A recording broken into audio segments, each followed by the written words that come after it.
दोस्तों नमस्कार, मैं हूं शीतला तिवारी। दोस्तों आइए चलते हैं प्रयागराज के घूरपुर में। प्रयागराज के यमुना पर यानी यमुना नगर है, एक थाना जो है घूरपुर है। घूरपुर से एक दिल दहला देने वाली घटना आपके सामने है और उस घटना का जिसका हम जिक्र कर रहे हैं, अगर आप सुनेंगे तो रोकते खड़े हो जाएंगे। बचपन में ही जो है माँ बाप का साया हट गया था।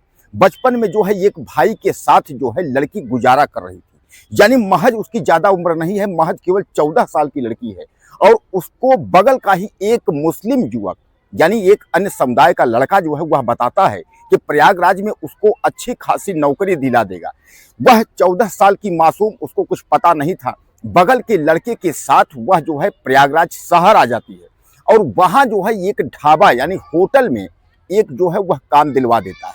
वह होटल में जो है ढाबे में वह लड़की काम करती है। जैसा कि आप जानते हैं कि बर्तन को धोना, ग्राहकों को खाना परोसना, यह सब तरीके से जो है वह दोनों बहन भाई जो है कार्य करने लगते हैं। अब उसके बाद अचानक क्या होता है कि दोनों बहन भाई के साथ जो है कार्य करते करते उस लड़की के साथ जो है अश्लील हरकत शुरू हो जाती है। यानी उस लड़की को देह व्यापार में धकेलने की प्रक्रिया जो है शुरू हो जाती है। मुस्लिम युवक उस लड़की को जो है अकेले इधर उधर बुलाने और लोगों के पास भेजने की सिफारिश करने लगा। यानी वह लड़की जो है परेशान हो गई। मैं आपको बता दूं कि पहली बार होटल संचालक की पत्नी रहनुमा से उसने शिकायत की। रहनुमा ने तो पहले उसको यह कहा कि तुम चुप रहो, हम देख लेंगे, लेकिन ऐसा कुछ नहीं हुआ। उसने दोबारा फिर लड़की ने रहनुमा से शिकायत की। रहनुमा ने उसको धमकाया कि तुम अगर मुंह खोली तो बहुत कुछ बुरा हो जाएगा। इस तरीके वह लड़की जो है कुछ बोल नहीं पाती थी। अब उसके बाद जो है वह घुट घुट करके मरती थी और उसको इन लोगों ने इतनी यातनाएं दिए। और जैसे प्रयागराज की इस घटना का जिक्र हुआ तो चारों तरफ जो है हंगामा फैल गया। घोरपुर थाने पर विश्व हिंदू परिषद और तमाम जो संगठन है वह पहुंच गए और धर्म परिवर्तन और उसके बाद जो है मुस्लिमों यानी जो है सामूहिक जो है दुष्कर्म का मामला को लेकर के मामला संज्ञान हो गया। और कुल मिलाकर के मामला जहां तक गया कि योगी आदित्यनाथ साफ तौर पर बोले, अधिकारियों को उन्होंने कहा किसी भी स्थिति में जो है इसको छोड़ा नहीं जाना चाहिए। दोस्तों आप याद कर लीजिए कि उत्तर प्रदेश में इस वक्त जो है धर्म परिवर्तन का जो सिलसिला है बहुत तेजी से हो रहा है। कई जो मुस्लिम अन्य समुदाय के जो लोग हैं वह पकड़े गए हैं, मुस्लिम युवक लोग, और उनके पास से बहुत सारी लड़कियां भी बरामद हुई हैं जिन लड़कियों को धर्म परिवर्तन करने के लिए मजबूर किया जाता था। यानी उन लड़कियों को जो है पहले जो है फंसाया जाता था अपने चंगुल में और बाद में जो है धर्म परिवर्तन करवाया जाता था। यह जो नेटवर्क है बहुत बड़ा नेटवर्क है। यानी यूपी उत्तर प्रदेश में इस तरीके का नेटवर्क काफी फूल फल रहा था, लेकिन यूपी पुलिस और एसटीएफ मिल करके जो है सारा जो दारो मदार था इसको नष्ट करने का कार्य शुरू कर दिया। अब कुल मिलाकर के जो अभी ताजी घटना जो घोरपुर में पैदा हुई और इस लड़की के साथ जो पैदा हुई, तो यह एक दिल दहला देने वाली घटना है। यानी कुल मिलाकर के आप यह समझ लीजिए कि जिसने भी इसको सुना सबने जो है दांते तले अंगुली दबाई कि इतनी बड़ी घटना कैसे हो सकती थी। सामान्य बात है कि बच्ची है, उसके साथ जो है छोटा भाई है, घर में कोई देखने वाला नहीं है, तो सामान्य बात है कि जरूरत पड़ती है पैसे के, खाने पीने की जरूरत पड़ती है। अब इसको लेकर के जिस तरीके से दरिंदगी इन्होंने किया है यह कहीं ना कहीं जो है सबसे गलत है। हालांकि मैं आपको बता दूं कि सारे मीडिया और सारे पुलिस के लोग इस समय जो है घोरपुर मामले को लेकर के जो है वो छाए हुए हैं। हालांकि लड़की को जो है बरामद किया गया है।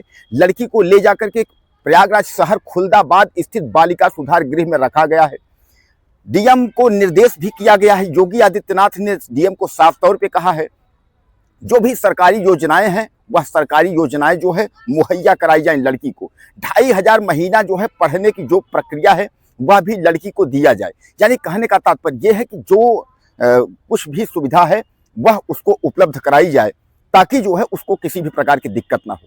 दोस्तों कुल मिलाकर के योगी आदित्यनाथ ने जो है इस मामले को संज्ञान लिया है। हालांकि दीपावली और छठ पूजा के लिए योगी आदित्यनाथ हर जिले के अधिकारियों यानी डीएम और एसपी से बात कर रहे थे।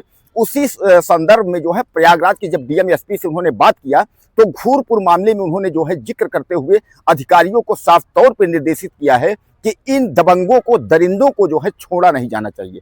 किसी भी कीमत पर इनको मिट्टी में मिला दें, इनको किसी भी कीमत पर बर्बाद कर दें, लेकिन इनको जो है समाज में रहने का कोई हक नहीं है। दोस्तों अब जैसे यह घटना जो है सामने आई यानी मामला प्रकाश में आता है, पूरे उत्तर प्रदेश में जो है हंगामा हो जाता है। आखिर इस तरीके का नेटवर्क वो भी प्रयागराज में आज भी फल फूल रहा है। यानी आज भी जो है दरिंदे अभी जो है जी रहे हैं। मासूम बिटिया की यानी मासूम बच्ची की जिंदगी को बर्बाद करना, उसको सामूहिक दुष्कर्म में धकेलना और धर्म परिवर्तन करना, यानी यह कहाँ तक है। उस लड़की का नाम बदल करके उसके बाद अन्य समुदाय का नाम रख दिया गया। यानी बहुत सारे सवाल जो है खड़े हुए हैं। अब कुल मिलाकर के आप समझ लीजिए कि ढाबा संचालक की जो पत्नी रहनुमा थी, पुलिस ने उसको गिरफ्तार किया। पहले तो उसने आनाकानी की, लेकिन बाद में पुलिस ने जब अपनी भाषा में उससे पूछा तो उसने साफ तौर पे वह टूट गई। उसने कह दिया, हाँ मेरी गलती थी और मैंने ऐसा करवाया है। अब कुल मिलाकर के आप यह मान के चलिए कि 4 लोग जो है गिरफ्तार हो गए हैं। लेकिन अब इस नेटवर्क में कितने लोग काम कर रहे हैं, अभी कितनी लड़कियां अभी चंगुल में फंसी हुई हैं, उनका भी जल्द आपके सामने खुलासा होगा। दोस्तों कुल मिलाकर के मैं इन दरिंदों का जो है मैं आपको नाम सार्वजनिक करता हूं, और इन दरिंदों का आप नाम समझिएगा।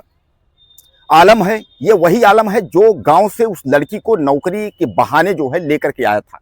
बहन भाई को उसने कहा था नौकरी दिला देंगे, होटल में नौकरी दिलाया तो, लेकिन नौकरी दिलाने के बाद जो है धर्म परिवर्तन और उसको जो है दुष्कर्म के मामले में जो है फंसा दिया।